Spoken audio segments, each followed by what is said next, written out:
इस वक्त बड़ी खबर आ रही है बिहार की सियासत से जुड़ी। बिहार के पूर्व मुख्यमंत्री जीतन राम मांझी आज प्रधानमंत्री नरेंद्र मोदी से मिलने पहुंचे हैं। सूत्रों के मुताबिक मांझी कुछ बीजेपी नेताओं से भी मिल सकते हैं। मांझी को अपने पाले में करने के लिए लालू भी लगे हुए हैं। लालू ने मांझी को साथ आने का ऑफर भी दिया था। कहा यह जा रहा है कि मांझी को साथ लाने के सवाल पर ही लालू और नीतीश में मतभेद उभरे हैं। और इसी बीच बड़ी खबर यह कि प्रधानमंत्री नरेंद्र मोदी से मिलने पहुंचे हैं बिहार के पूर्व मुख्यमंत्री जीतन राम मांझी। इसके साथ ही बीजेपी नेताओं के साथ भी जीतन राम मांझी मुलाकात करेंगे। आपको बता दें, बिहार में आने वाले सितंबर अक्टूबर में चुनाव होने हैं, विधानसभा चुनाव, और उससे पहले जीतन राम मांझी किस पाले में जाएंगे, किसके साथ जाएंगे, इस पर अभी भी सस्पेंस बना हुआ है। एबीपी न्यूज संवाददाता प्रशांत हमारे साथ जुड़ गए हैं फोन लाइन पर। प्रशांत, आपसे जानना चाहेंगे, जीतन राम मांझी की प्रधानमंत्री नरेंद्र मोदी से मुलाकात हो रही है, बातचीत का क्या एजेंडा रहने वाला है?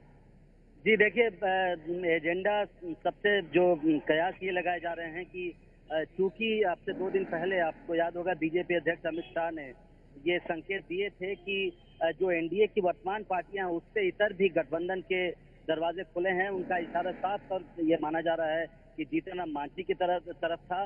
बीजेपी पहले से भी जीतन राम मांझी की ओर डोरे डालती रही है और ये माना जा रहा है कि राजनीति पर तो चर्चा जरूर होगी। हालांकि हमारी सूचना ये भी है कि बिहार सरकार की तरफ से जो खाद्य खरीद का मामला है उसमें लेकर कुछ गड़बड़ी की शिकायत कर सकते हैं जीतन राम मांझी, और उसमें एक जांच की भी वो मांग कर सकते हैं प्रधानमंत्री से।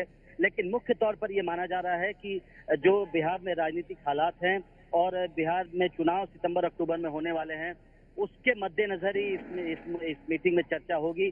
जीतन राम मांझी पहले भी प्रधानमंत्री मोदी से मुलाकात कर चुके हैं। हालांकि सुबह में जीतन राम मांझी ने कहा कि ये एक शिष्टाचार की मुलाकात है, लेकिन ये तय मानिए कि बिहार में चूंकि चुनाव सामने है तो उस मामले पर चर्चा प्रमुखता से इस मीटिंग में होगी।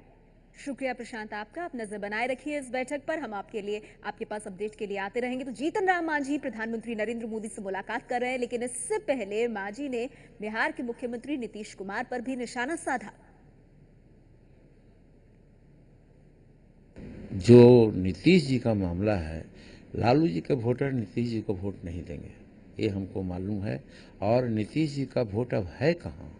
नीतीश जी का वोट का कैलकुलेशन आप जोड़ लीजिए तो पार्लियामेंट इलेक्शन में उनको 16% वोट मिला है, 17% वोट मिला है।